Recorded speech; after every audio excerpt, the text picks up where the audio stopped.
Era apaixonado por minha mãe e sabia o quanto ela gostava de festa. Sacrifícios por amor têm menos dor. Fomos juntos para casa, depois juntos para o hospital, depois separados. Beijei-o com ternura e fiquei imaginando o que ainda ficara por ser dito nesses anos em que falamos muito ou quase nada. Pergunto muitas vezes a Deus por que tanto sofrimento, se um dia estaremos juntos, plenos de amor. Chorei a ausência das reações humanas daquele corpo sem vida. Chorei a orfandade incômoda, o adeus forçado, a separação. Choro hoje a impossibilidade dos afetos. É abstrata a sua presença. É memória e esperança, apenas isso. Meu pai amado não passa mais os natais comigo, nem os meus aniversários. Em uma triste carta, uma mulher contou-me sua história de dor. Ela perdeu um filho com alguns meses de vida engasgado com mingau. Perdeu um sobrinho queimado e um neto afogado. Na carta, ela queria que eu explicasse por que assassina de tantas crianças mortas em sua família. Queria uma resposta. Queria saber se Deus, por algum motivo, tinha decidido castigá-la. Li algumas vezes aquele bilhete ensanguentado de perdas. Tentei formular alguns dizeres.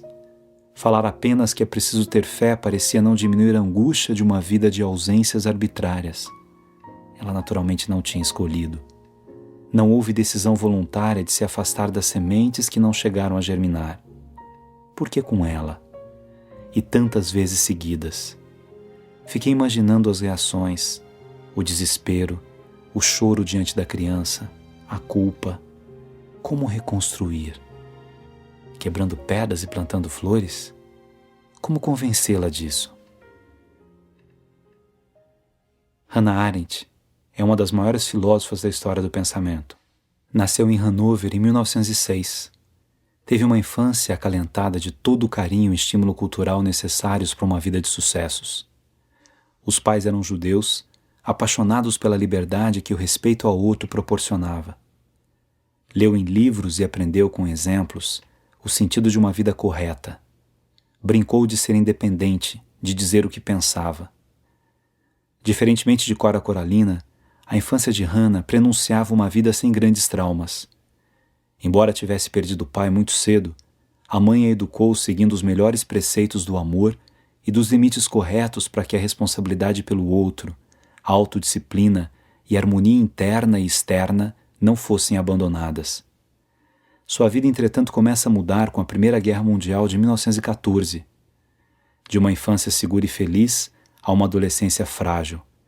A mãe casou-se com outro homem e Hannah tornou-se triste e rebelde. O tempo foi passando até que, em 1924, o filósofo Martin Heidegger aceitou orientar sua tese sobre o conceito de amor em Santo Agostinho.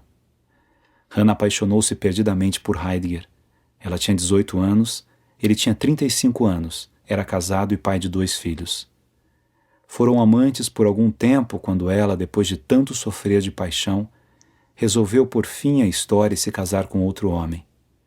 Sem conseguir separar o amor dos embates filosóficos, Hannah passou a ser orientada por um outro pensador, amigo de Heidegger, Karl Jasper. Esse professor tornou-se o exemplo de integridade moral e intelectual para a jovem Hannah. Depois da defesa do doutoramento, a alegria de ingressar na atividade docente foi subtraída pela ascensão dos nazistas ao poder. Sua grande frustração foi ver Heidegger, o homem que ela amou e admirou, apoiando os nazistas. Hannah foi presa e depois conseguiu fugir ilegalmente para Paris, quando conheceu Walter Benjamin e outros judeus alemães refugiados do novo regime. Sua felicidade na Cidade das Luzes durou pouco. Os alemães invadiram Paris e, com Walter Benjamin e mais alguns amigos, partiram para a fronteira com a Espanha. A fronteira estava fechada e, não resistindo ao medo de ser pego pelos nazistas, Walter Benjamin suicidou-se. Hannah assistia a partida de todos aqueles que admirava. A solidão e a dor não a destruíram. Da Espanha, Hannah partiu para Lisboa e em 1941 chegou aos Estados Unidos. Hannah Arendt não falava inglês, o que dificultou seu ingresso intelectual na nova pátria. Sentiu-se discriminada, mas prosseguiu. Lutou pela vida e pela possibilidade de defender os seus irmãos semitas e tantos outros irmãos privados da liberdade ou da construção da própria história, apenas por terem nascido filhos de um povo perseguido. Em 1951, Hannah Arendt tornou-se cidadã americana. Em pouco tempo, a refugiada se transformou na famosa conferencista que encantava os ouvintes em Harvard, Princeton e Chicago e que voltava à Alemanha e a Paris, respeitada pelos conceitos que disseminava. E o mais fascinante em sua história é que, mesmo depois de tanto sofrimento, seu grande legado foi o de considerar que a solução para a humanidade estava no amor mundi, ou seja, no amor pelo mundo. Em sua obra A Condição Humana, publicada em 1958, Hannah Arendt faz um retrospecto de toda a história do pensamento desde os gregos e romanos, tentando explicar a presença do homem no mundo e o seu percurso em busca da liberdade. A liberdade que só pode ser proporcionada por um amor capaz de construir e de respeitar as diferenças. Quebrando pedras e plantando flores. Essa foi e é a marca de Hannah Arendt. Pensei em dizer alguma coisa parecida para a mulher sofrida, que buscava razões para suas pedras, para suas perdas. Temi dar uma resposta pronta, fácil para uma vida tão dura, tão difícil. Lembrei-me de um amigo querido que nos momentos finais da vida terrena, em um quarto de hospital, perguntou-me sobre o fim. Tentei responder como alguns filósofos explicavam a morte, e ele inquieto queria saber o que eu pensava do fim. É mais fácil dizer o que os outros dizem do que dizer o que a gente sente. Era um amigo partindo, um amigo amado. Tinha sido meu professor de história e me ensinado a conhecer um pouco da riqueza do homem no mundo. Respondi dizendo que não sabia, que o mistério da partida não tinha sido revelado a homem nenhum.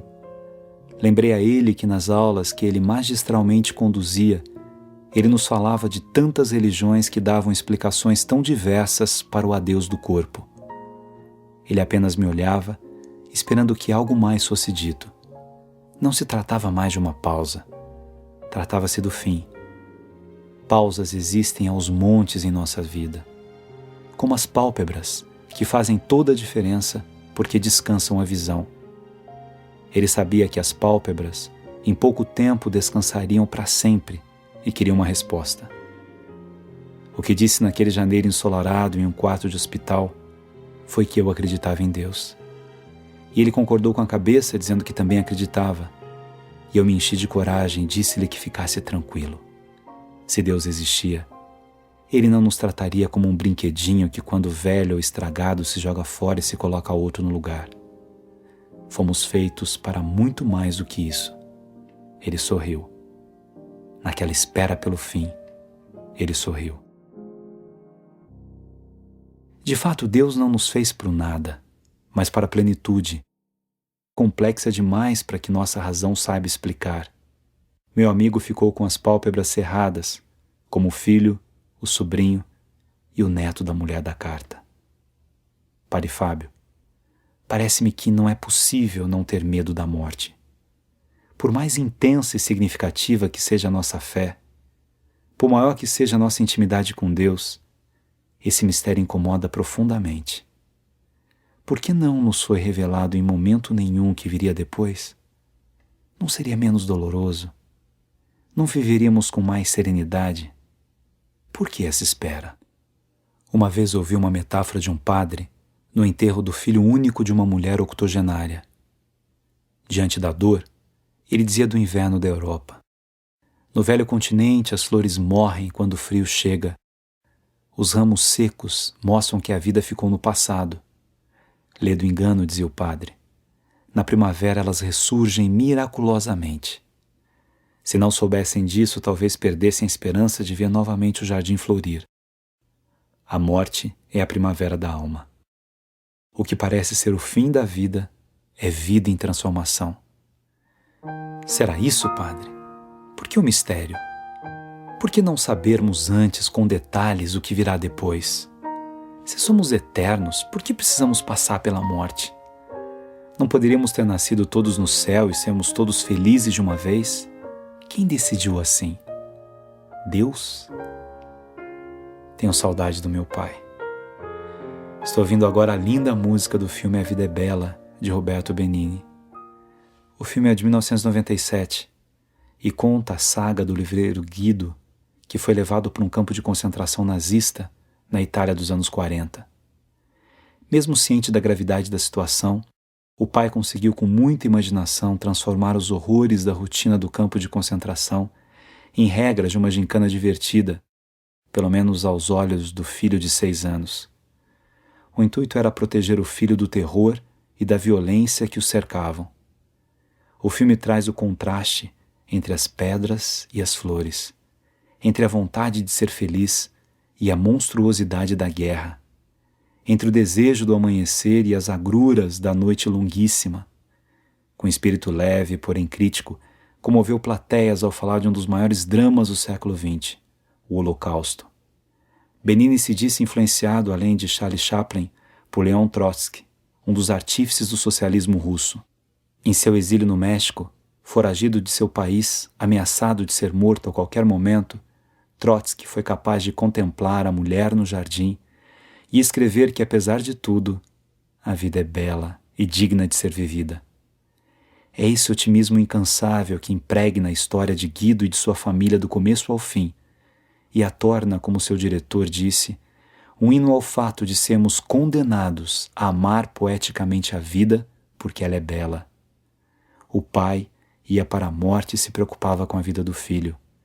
Milhões de judeus morreram assim, e mesmo sendo uma judia, Hannah Arendt justificou os males do mundo como a ausência do amor.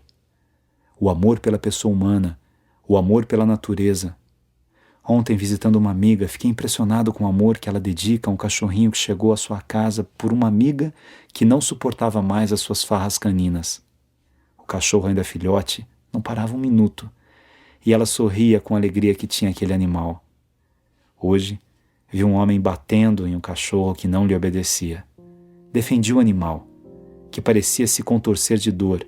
Ninguém aprende assim. Por que um cachorro teve a sorte de um lar cheio de afagos e outro é vítima de espancamentos? Por que algumas crianças nascem em lares saudáveis e outras não? Por que, meu amigo, há tanta beleza de alma confrontada com tanta feiura? Quem decidiu isso? Não soube o que dizer para a mulher da carta. Apenas ensaiei alguma poesia para aliviar o seu provável pranto e lasquei outras histórias também tristes que talvez a consolassem. Ao final, disse-lhe para não se esquecer de que continuava viva e que todas essas crianças viviam nela em um lindo céu que eu não tinha o poder de descrever, até porque não se tratava de um lugar, mas de um estado de amor. E agora tenho de dizer isso para mim também. Meu pai vive em um estado de amor, junto com tantos que simplesmente amaram, mas eu não posso abraçá-lo. Talvez possa dizer algumas coisas, acho que ele me ouve. Quebrando pedras e plantando flores. Prosseguindo. A vida é bela, meu irmão amado. Sua bênção, Gabriel.